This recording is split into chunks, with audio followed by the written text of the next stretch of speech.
बिस्मिल्लाहिर्रहमानिर्रहीम। रब्बिश्रह ली सदरी व यस्सिर ली अमरी वाहलुल उक़्दतम मिन लिसानी यफ़क़हू क़ौली। Student S and P block elements, और ये हमारा यूनिट 11 उसका टेस्ट है। बहुत ही आसान जिसकी कोई हद नहीं है।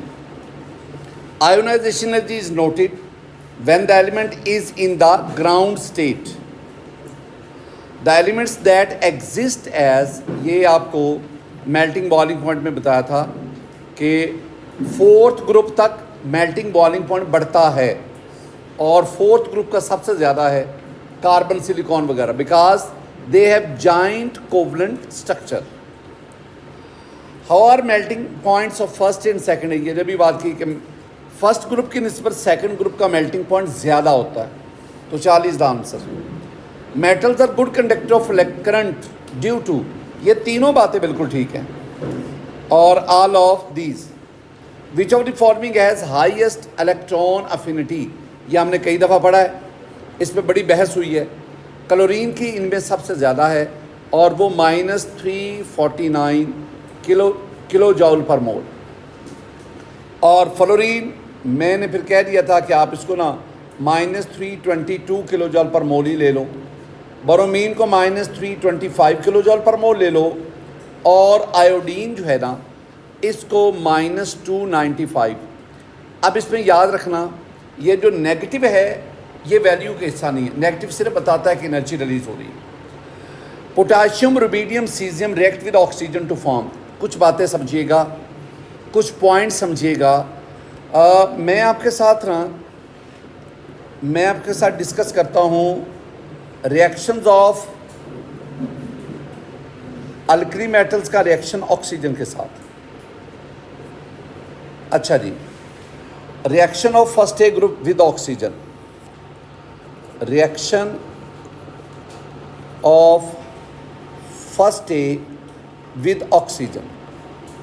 अच्छा, पहले मैं ना लिथियम की बात करता हूँ, फिर मैं सोडियम की बात करता हूँ। मैं सोडियम को 2 दफ़ा लिख देता हूँ।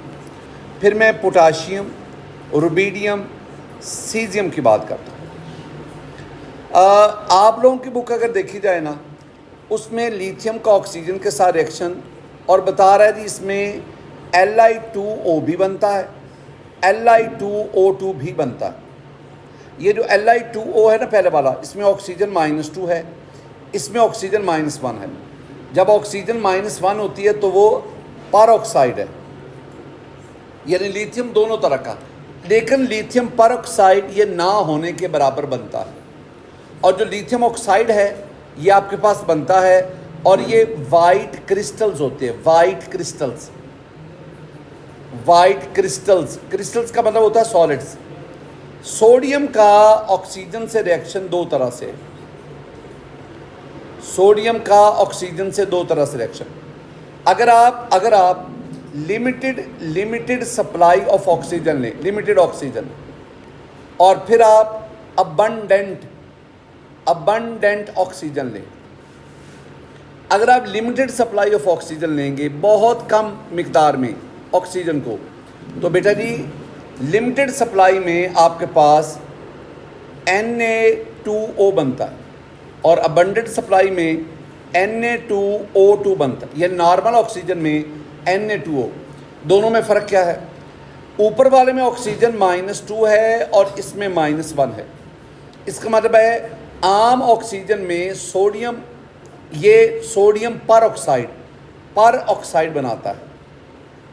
ये पर ऑक्साइड जो है ना, ये पेल येलो इन कलर होता है, ये पेल येलो सॉलिड होता है।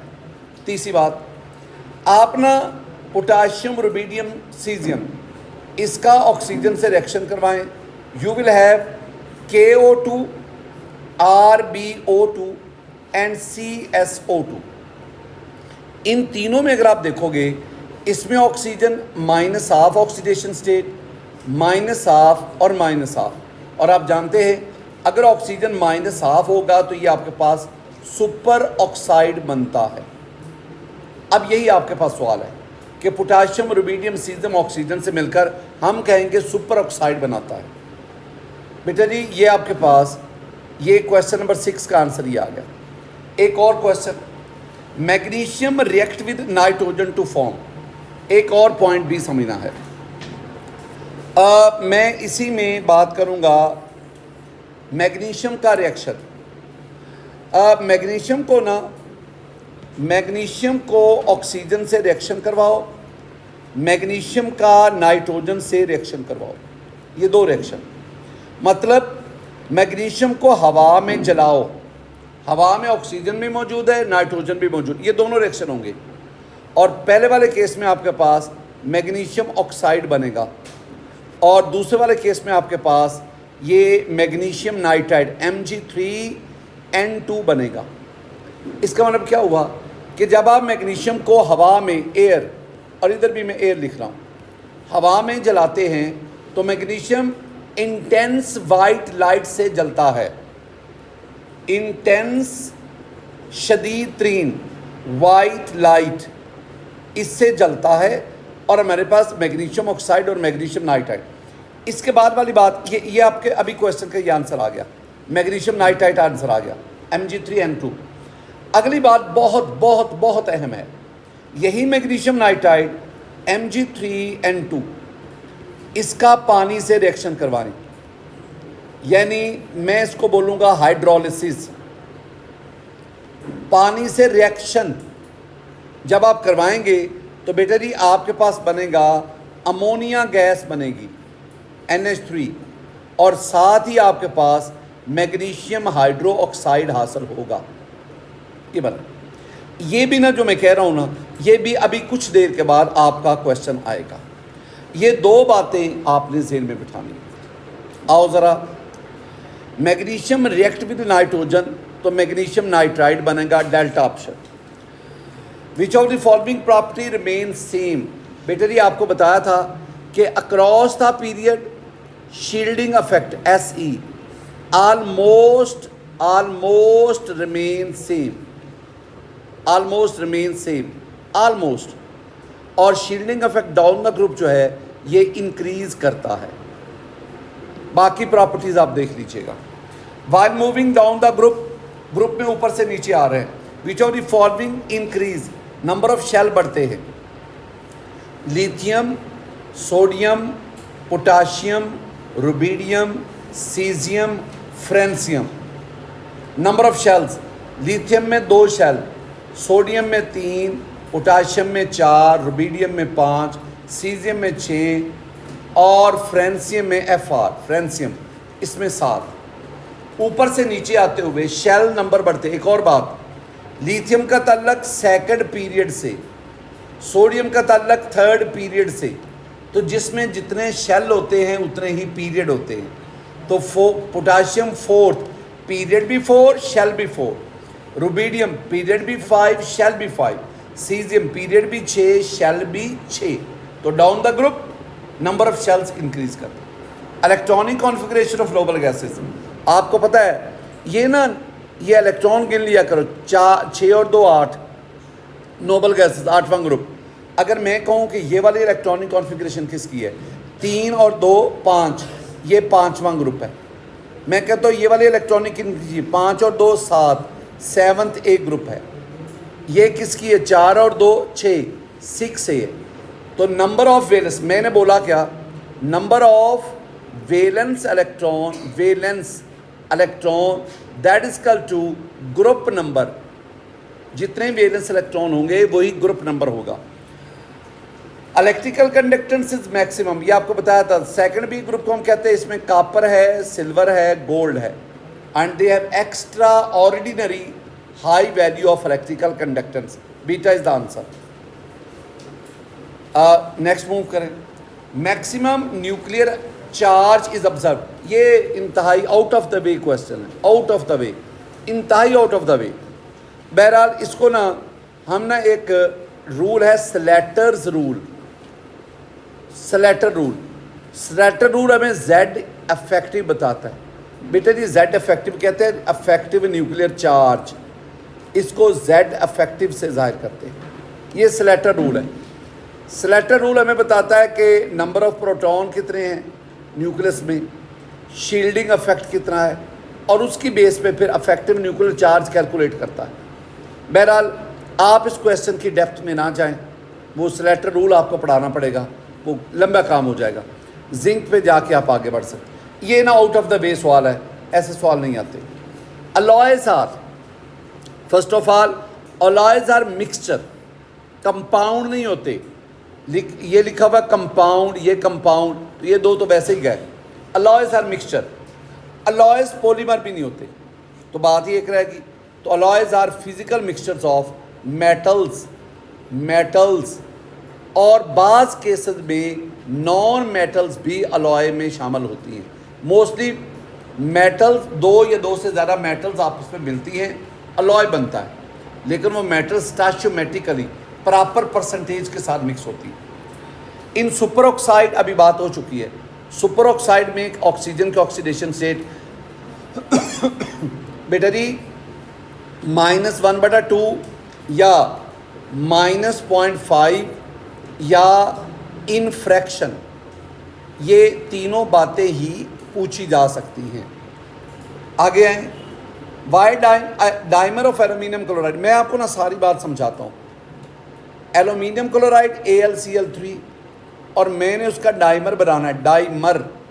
मेरी बात को सुनना है, मेरी बात को सुनने के बाद आपने खुद मुझे आंसर बताना है।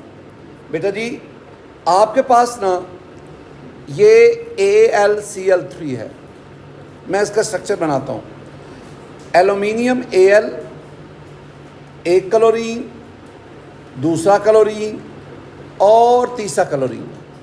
एल्यूमिनियम में 3 क्लोरीन के साथ कोवलेंट बॉन्ड बनाया। ये एल्यूमिनियम का एक मोनोमर है, मोनोमर, मोनो एक, मर यूनिट, एक यूनिट है AlCl3। एक और मोनोमर बना दो, Al एक क्लोरीन, दूसरा क्लोरीन और तीसरा क्लोरीन, चलो यूँ बना दो। ये एक इसका और मोनोमर आ गया, ये 2 मोनोमर हो गए।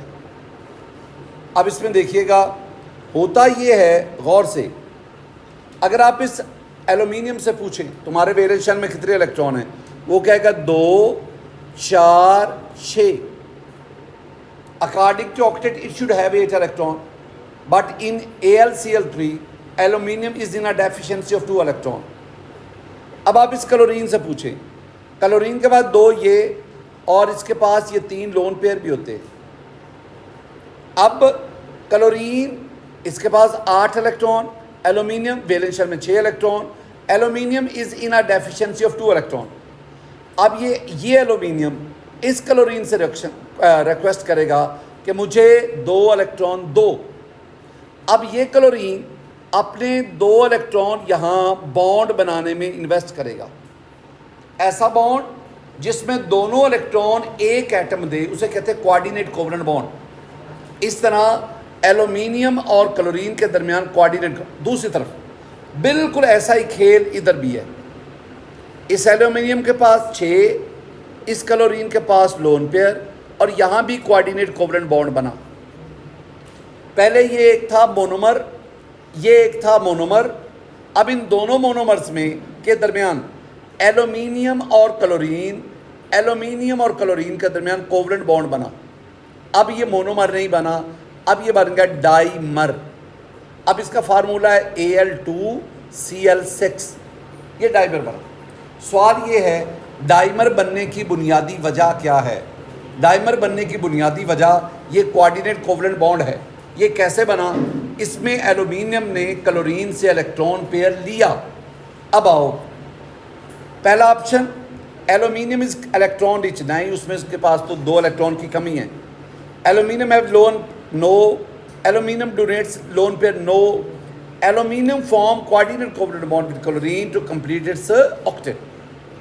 Which of the following periodic table, which group of the periodic table contain non-metal, metalloid and metals? Fourth A group. Fourth A को मैं आपको याद करवाता हूँ, सस्सी गई सिंध पंजाब, ये याद रखने का एक टोटका सा है। CSI सस्सी, G गई समझ लो, SN कह लो सिंध, PB समझ लो पंजाब। इसमें कार्बन नॉन मेटल है, नॉन मेटल, बल्कि बहुत सारी बुक्स के मुताबिक सिलिकॉन भी नॉन मेटल है, बहुत सारी बुक्स के मुताबिक सिलिकॉन भी नॉन मेटल है, लेकिन मैं सिलिकॉन और जर्मेनियम इन दोनों को मेटलॉइड कंसीडर करूँगा। और लास्ट वाली टिन और लेड, दीज आर मेटल्स। ये चौथा ग्रुप वाहद है जिसमें नॉन मेटल, मेटलॉइड, मेटल सब मौजूद हैं। तो फोर्थ है इज द आंसर। बाकी को भी आपने चेक करना है उसमें एलिमेंट्स की नेचर क्या है। विच of the following sulphate compound, बेटा जी ये थोड़ा सा आपको याद रखना पड़ेगा, कौन सा सल्फेट कंपाउंड जो है वो वाटर में इंसॉल्युबल है। Beryllium, magnesium, calcium, barium second A group के सल्फेट्स हैं। तो मैं आपसे डिस्कस क्या करूँगा, मैं आपसे डिस्कस करूँगा सेकेंड ए ग्रुप सल्फेट्स,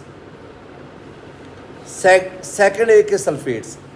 मैं इसमें लिखता हूँ बी मज का सर बा, यहीं तक ही इनके सल्फेट बना लो।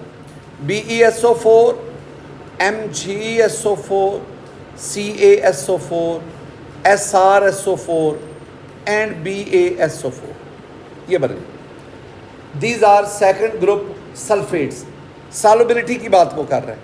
सॉल्युबिलिटी में कह दो कि ये जो पहले दो है ना, ये वाले दो, ये फेयरली सॉल्युबल है, फेयरली सॉल्युबल, बड़ी हद तक, फेयरली मीन बड़ी हद तक ये पानी में हल हो जाते। Calcium sulphate, this is slightly soluble, थोड़ा सा, and these two are almost insoluble. अगर आप सारी बात को इकट्ठा करो ना, एक बहुत क्लियर सा लफ्ज़ आ रहा है कि ऊपर से नीचे अगर आप आएंगे, ऊपर से नीचे अगर आप ऊपर से नीचे आएंगे तो सॉल्युबिलिटी डिक्रीज़ करती है, सॉल्युबिलिटी डिक्रीज़, ये आप जहन में रख लीजिए। और इसमें अब ना इसके बारे में पूछा गया, इसके बारे में बेरियम सल्फेट कौन सा इनसॉल्युबल है, तो हम कहेंगे बेरियम सल्फेट। ये आपके पास which of sulphate compound insoluble, तो barium sulphate insoluble. The electronic configuration of some elements are given below, recognise the element belonging to third A. Valence shell में इलेक्ट्रॉन गिन लो। बेटा जी मैं ए से शुरू करता हूँ। ये 1s2 फर्स्ट ऑर्बिट, ये 2s2 2p3 ये सेकंड ऑर्बिट, ये सेकंड है। नंबर ऑफ इलेक्ट्रॉन 3 और 2 5, इसका मतलब है ये 5वें ग्रुप है, फिफ्थ है। अब बीटा को देख लो, बीटा में ये वैलेंस शेल है, 2 और 3 ये थर्ड ए ग्रुप है। चार्ली पे आ जाओ, ये वैलेंस शेल है, 4 और 2 6, 6 ए ग्रुप है। इसमें देख लो ये वैलेंस शेल है, 2 और 2 4, चौथा ग्रुप है। 19 पे all alkali metals react with chlorine. मैं इसमें एक अल्कली मेटल ले लेता हूँ सोडियम, क्लोरीन से रिएक्शन करवाओ, आपके पास 2NaCl बनेगा। ये वाइट सॉल्ट है, ये वाइट सॉल्ट है। अब पानी में डालो इसको, पानी में डालो। वाटर की pH पहले भी 7 थी, अब भी 7 रहेगी, because this is the neutral salt. तो ये हमारे, और ये पानी में हल हो जाता है। 40 the answer. Which of them is amphoteric nature. मैंने आपको एक लफ्ज़ समझाया था, मैंने समझाया था आपको बी गाल इन जी, ये बी गाल इन जी, BEGAAL, बी गाल INZN। ये 5 एलिमेंट है। इनके जो ऑक्साइड होते हैं ना, दे आर एम्फोटेरिक। अब इसमें ना ये BE है, इसका ऑक्साइड है BeO, बेरिलियम ऑक्साइड, ये first one, this is the amphoteric. बाकी ये A, B और D, these are basic. The ionic radius of an ion is the radius of the ion while considering it to be spherical. ये delta. Similar charge to size ratio is the reason behind similar properties of lithium and magnesium. इसके ये 22 question मैं आपको समझाना चाहूँगा. ये 22 question. एक term है DIAGONAL, डायगोनल RELATION, रिलेशनशिप. ये एक लफ्ज़ है डायगोनल रिलेशनशिप. ज़रा देखिएगा कि डायगोनल रिलेशनशिप क्या होता है. मैं एक लफ्ज़ आपको समझाऊं कि डायगोनल रिलेशनशिप क्या है. बेटा जी मेरे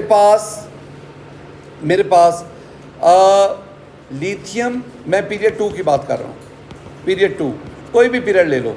lithium, beryllium, boron, carbon, nitrogen, oxygen, fluorine and neon.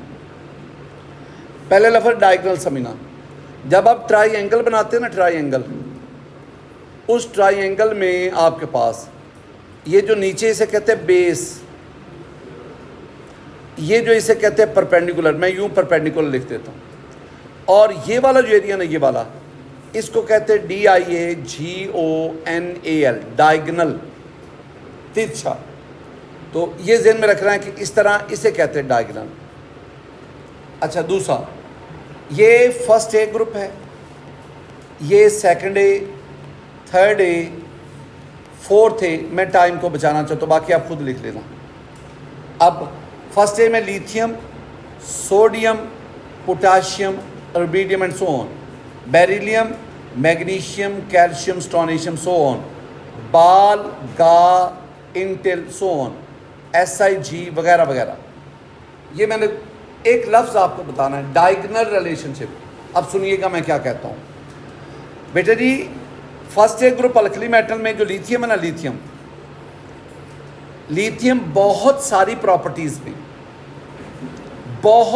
Properties में बाकी अल्कली मेटल से डिफ़र करता है, बिल्कुल मुख्तलिफ. लेकिन ये मैग्नीशियम के साथ क्लोज रिलेशनशिप होगा, यानी अपने से अगले ग्रुप के दूसरे मेंबर के साथ. अब ज़रा मैं अगर इसको ना बनाऊँ ना, क्या कहते हैं, ट्राइएंगल, तो मेरे पास ये ट्राइएंगल बनी इस तरह और ये इस तरह. इसे मैंने कहा बेस, इसे मैंने कहा परपेंडिकुलर, और इसको मैंने कहा डायगोनल. तो ये जो रिलेशनशिप है ना लिथियम और मैग्नीशियम के साथ, this is called the diagonal. सवाल ये है कि क्या सिर्फ लिथियम और मैग्नीशियम के दरमियान ही ये? आंसर है नो. अब सेकेंड ग्रुप को देख लो. इसका फर्स्ट मेंबर है बेरिलियम. फर्स्ट मेंबर सिर्फ, वो बाकी ग्रुप से उतनी रिजेंबलेंस शो नहीं करता जितनी अपने से अगले ग्रुप के सेकंड मेंबर से करता है. अब यहाँ भी बेरिलियम और एल्यूमिनियम के दरमियान क्या है? डायगोनल. बोरॉन का सिलिकॉन के साथ, कार्बन का इसके साथ, इसका इसके साथ, इसका इससे के साथ. ये जो रिलेशन होता है, ज़्यादातर ये इफेक्टिव रिलेशन ना पहले 4 ग्रुप्स में रहता है. दिस पीरियड 2 के जो मेंबर्स हैं, ये पीरियड 2 के मेंबर्स हैं, वो अपनी बहुत सारी प्रॉपर्टीज़ में अपने से अगले ग्रुप के सेकंड मेंबर के साथ रिलेशनशिप होगा. And this relationship is called diagonal. क्यों? क्योंकि लिथियम और मैग्नीशियम दोनों की चार्ज डेंसिटी एक जैसी है. और मैं डेली लफ्ज़ चार्ज डेंसिटी आपको समझाता हूँ. बेटा जी नेक्स्ट हम चलते हैं question number 23. Steam oxidises magnesium 2. बहुत खूबसूरत ना डिस्कशन, सुनिएगा. डिस्कशन है मेरे पास reaction of second A group metals with water. पहले आप बेरिलियम, फिर मैग्नीशियम, फिर कैल्शियम, स्टोनेशियम और बेरियम, ये सेकंड ए ग्रुप की मेटल्स हैं. बेरिलियम का वाटर से रिएक्शन करवाओ, कोई रिएक्शन नहीं होगा. इवन रेड हॉट, यहाँ तक कि आप बेरिलियम को इतना हीट करो वो रेड हो जाए, वाटर को चाहे स्टीम में ले लो, नो रिएक्शन। ये अभी कुछ देर के बाद ये दोबारा एमसीक्यू आएगा कि बताओ कौन सा सेकंड ग्रुप का मेंबर है जो वाटर से रिएक्शन नहीं करता, तो हम कहते हैं बेरिलियम। अब मैग्नीशियम की बात, तीन तरह से मैग्नीशियम का वाटर से रिएक्शन तीन तरह से डिस्कस करो, तीन तरह से। अगर कोल्ड वाटर है, आम पानी जो आप लोग पीते हैं, अगर हॉट वाटर है, बॉइलिंग वाटर हॉट, और अगर स्टीम है, भाप, तो बेरिलियम का कोल्ड वाटर के साथ कोई रिएक्शन, सॉरी मैग्नीशियम का नो रिएक्शन। हॉट वाटर के साथ स्लो रिएक्शन, मैग्नीशियम ऑक्साइड बनता है और साथ हाइड्रोजन इवॉल्व होती है। स्टीम के साथ भी मैग्नीशियम ऑक्साइड बनता है, सॉरी हाइड्रोजन साथ रिलीज होती है, हाइड्रोजन। अच्छा, स्टीम के साथ भी, स्टीम इन वाटर, लेकिन सिर्फ फ़र्क ये कि ये स्लो है और ये फास्ट। तीसरी बात, इन सब का वाटर से रिएक्शन करवाओ, इजीली रिएक्शन होएगा, लेकिन इसमें कैल्शियम हाइड्रोक्साइड बनेगा साथ हाइड्रोजन। इधर मैग्नीशियम ऑक्साइड बना था, इधर हाइड्रोक्साइड बन रहा है, स्ट्रोनेशियम हाइड्रोक्साइड साथ हाइड्रोजन, बेरियम हाइड्रोक्साइड साथ हाइड्रोजन। ये ज़हन में रखना।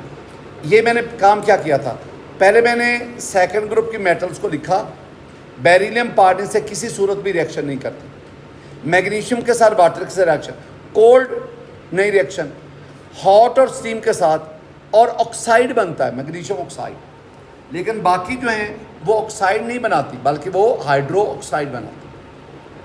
अब आए, स्टीम ऑक्सीडाइजेज मैग्नीशियम टू, अभी आपने पढ़ा magnesium oxide.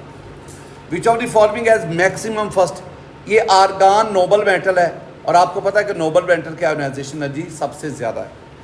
Sodium does not lose second electron easily, क्योंकि सुनना मेरी बात, sodium sodium sodium atomic number 11, atomic number 11, के शेल में 2 इलेक्ट्रॉन, एल शेल में 8 इलेक्ट्रॉन, 8 और 2 10, एम शेल में 1 इलेक्ट्रॉन। ये सोडियम एटम है। बेटा जी, आप 1 इलेक्ट्रॉन को निकाल दो, जब आप 1 इलेक्ट्रॉन निकाल दोगे तो इसका ये शेल भी तीसरा ख़त्म हो गया। अब सोडियम में 2 शेल रह गए, के और एल शेल में 8 इलेक्ट्रॉन है। अगर वैलेंस शेल में 8 इलेक्ट्रॉन है तो इसका ऑक्टेट मुकम्मल है, और ये आपके पास अब Na+1 बन चुका है। अब इसमें से एक और इलेक्ट्रॉन निकालना बहुत ऑलमोस्ट इम्पॉसिबल है। अब वो कह रहा है क्यों, हम सोडियम से दूसरा एक तो निकाल दिया, अब दूसरा क्यों नहीं निकाल सकते? उसकी वजह है कि अब उसका वैलेंस शेल जो है, ये वैलेंस शेल लॉस्ट हो गया, और वैलेंस शेल के लॉस्ट होने के बाद अब उसका जो अगला शेल है वो कंप्लीट है। Which metal of second at does not act, अभी मैंने आपको बताया बेरिलियम रिएक्ट नहीं करती। The only property of element which increase in period and groups, जब आप अक्रॉस द पीरियड जाते हैं, डाउन द ग्रुप आते हैं, एटॉमिक नंबर बढ़ता है। आयोनाइजेशन एनर्जी और इलेक्ट्रॉन एफिनिटी, ये 2 चीज़ें अक्रॉस द पीरियड ये इंक्रीज करती हैं, लेकिन ये दोनों जो हैं डाउन द ग्रुप जो है वो डिक्रीज करेंगे, decrease. Shielding effect across the period constant रहता है, डाउन द ग्रुप ये बढ़ता है। तो वो कौन सी प्रॉपर्टी है जो across the period down the group बढ़ती है? That is the atomic number. An atom need energy to add electron, एक एटम है उसमें इलेक्ट्रॉन जब आप ऐड करवाएंगे तो आपको एनर्जी देनी पड़ेगी, मतलब उसकी इलेक्ट्रॉन अफिनिटी जो है वो पॉजिटिव है, एनर्जी देनी पड़ेगी। To the outermost shell, यानी वो कौन सा एक एटम है जिसमें इलेक्ट्रॉन ऐड करवाने के लिए आपको एनर्जी देनी पड़ती है। तो किसी एटम में इलेक्ट्रॉन ऐड करते वक्त जो एनर्जी देनी पड़े या जो एनर्जी निकलती है उसे कहते हैं इलेक्ट्रॉन अफिनिटी। अब मैंने आपको समझाया था कि पीरियोडिक टेबल में 3 ग्रुप्स हैं, सेकंड ए, फिफ्थ ए और 8th ए। अब आप इन 3 ग्रुप्स के एलिमेंट में जब इलेक्ट्रॉन ऐड करेंगे तो एनर्जी देनी पड़ेगी। क्यों? क्योंकि इन तीनों ग्रुप्स की इलेक्ट्रॉनिक कॉन्फ़िगरेशन स्टेबल है। तो आपके पास ये चार्ली ठीक है, elements does not have tendency to gain electron. Species with a total of 18 electron, बात ही खत्म हो गई। अब इसमें 18 इलेक्ट्रॉन क्लोराइड में हैं, बाकी सब में 18 से कम या ज़्यादा इलेक्ट्रॉन होंगे।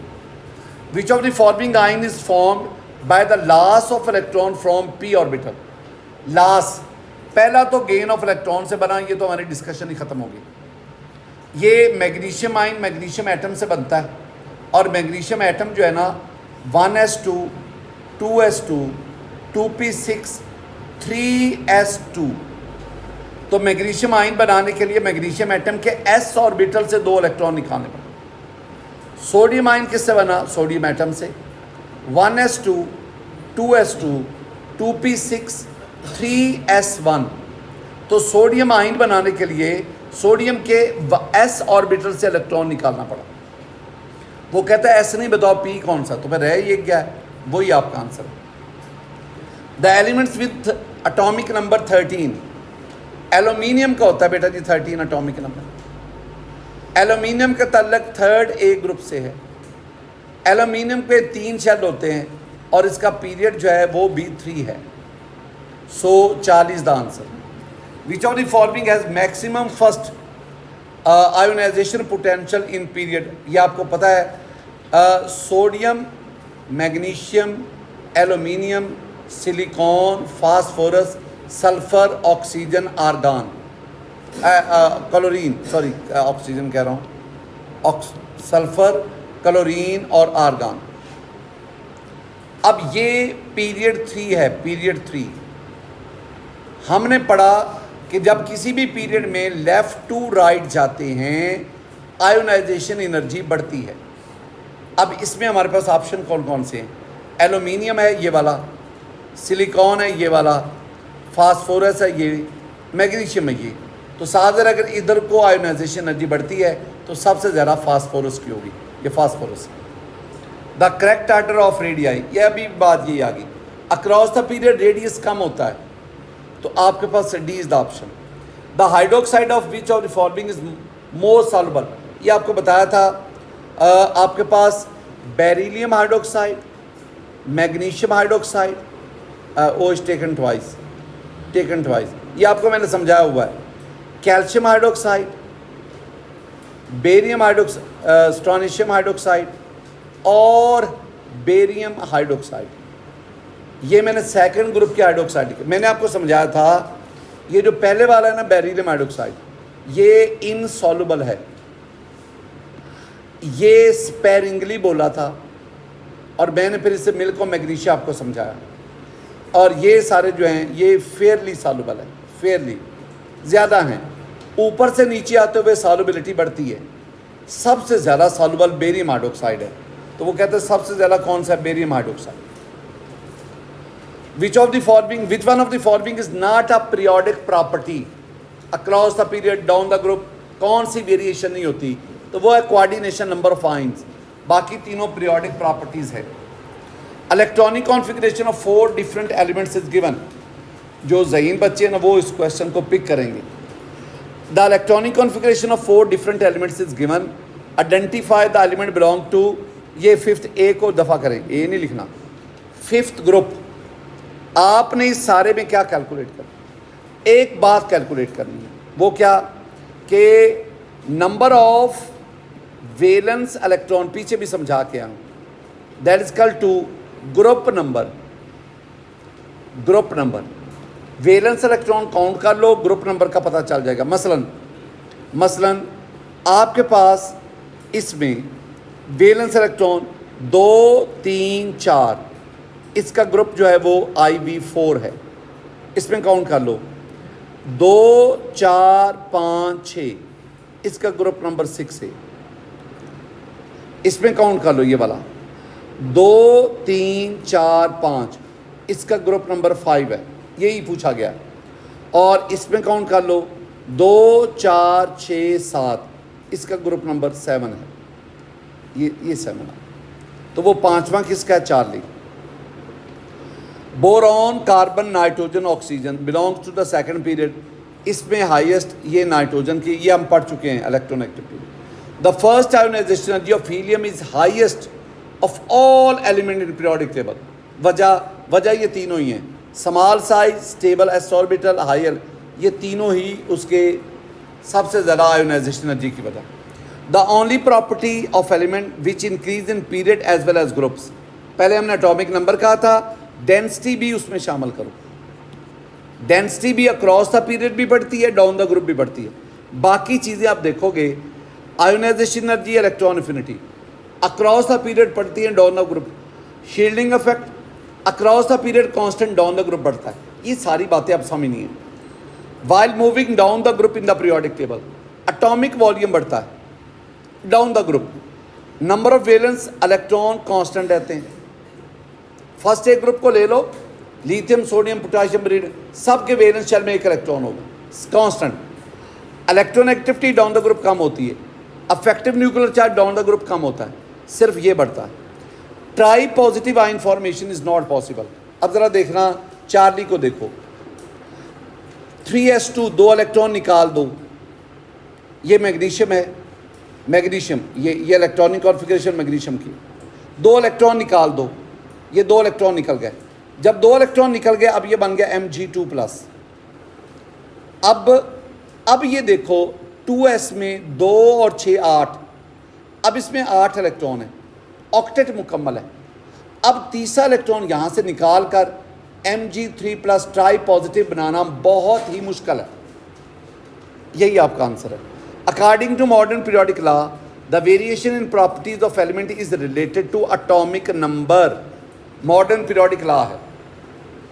डैश इज एम्फोटेरिक, अभी आपको समझाया तो, बी गाल इन जी में Zn भी था, तो जिंक का जो ऑक्साइड होगा ZnO, that is the amphoteric. बाकी बेटा जी देखोगे ना, ये वाला जो है दिस इज एसिडिक, ये वाला सोडियम का बेसिक, और ये भी एसिडिक है। ये आपके पास आ गया। A more prominent reduction in atomic size with increase in atomic number is a characteristics of, एक हम टर्म पढ़ते हैं, बहुत मशहूर term, very important, that is lanthanide contraction. Contraction, लेंथन, कंट्रैक्शन मीन सुकड़ना, कम होना, एटॉमिक रेडियस का कम होना। तो जब आप लेंथेनाइड में लेफ्ट टू राइट जाते हैं, तो एटॉमिक नंबर बढ़ने से इनके साइज में बहुत ज़्यादा कमी आती है। और lanthanide they belong to F block. The 6th period of periodic table, बेटा जी पीरियड नंबर 6, पीरियड 6, इसमें नॉर्मल एलिमेंट, नॉर्मल एलिमेंट से मेरी मुराद है, नॉर्मल एलिमेंट से मेरी मुराद है एस ब्लॉक और पी ब्लॉक, इन दोनों के एलिमेंट्स को हम कहते हैं नॉर्मल एलिमेंट। तो अगर आप 6 पीरियड को देखेंगे, एस ब्लॉक के 2 एलिमेंट्स हैं, पी ब्लॉक के 6 एलिमेंट हैं, तो टोटल नॉर्मल एलिमेंट्स हो गए 8। और इसमें जो डी ब्लॉक है ना, डी ब्लॉक जिसे हम आउटर ट्रांजिशन कहते हैं, तो डी ब्लॉक में इसकी 5D सीरीज़ है, 5D सीरीज़। और मैंने आपको कहा 3D, 4D, 5D, इनमें 10 एलिमेंट्स होते हैं। और एक और अहम पॉइंट, छठे पीरियड में लेंथेनाइड भी शामिल है। ये लेंथेनाइड छठे पीरियड में, और लेंथेनाइड आपको पता है 14 है। अगर आप इनको ऐड करोगे ना, 14 + 10 24, 24 + 8 32, तो टोटल 32 एलिमेंट्स हैं। और किस किस में है वो मैंने आपको बता दिया। तो बेटा जी the answer is beta, 8 normal, 10 D block और 14 F ब्लॉक। और एक सवाल क्या पूछा जाता है, बताएं लेंथेनाइड पीरियोडिक टेबल के किस पीरियड से तल्लक रखती है। तो लेंथेनाइड का तल्लक 6 पीरियड से। एक्टिनाइड बताएं पीरियोडिक टेबल के किस पीरियड से, तो वो पीरियड नंबर 7 से। इस किस्म की गुफ्तगू। ये था आपका आज का टेस्ट डिस्क्रिप्शन। बहुत सिंपल था, मेरे ख्याल में सिंपल था, मुश्किल नहीं होना चाहिए। और 38, 39, 40 तक अगर आपका मार्क्स हैं तो आप कंफर्टेबल हैं। अगर नहीं है, 30 से नीचे हैं, तो आपको दोबारा इसको देखना पड़ेगा। अल्लाह ताला की ज़ात हम सबसे खुश हो। अस्सलामु अलैकुम।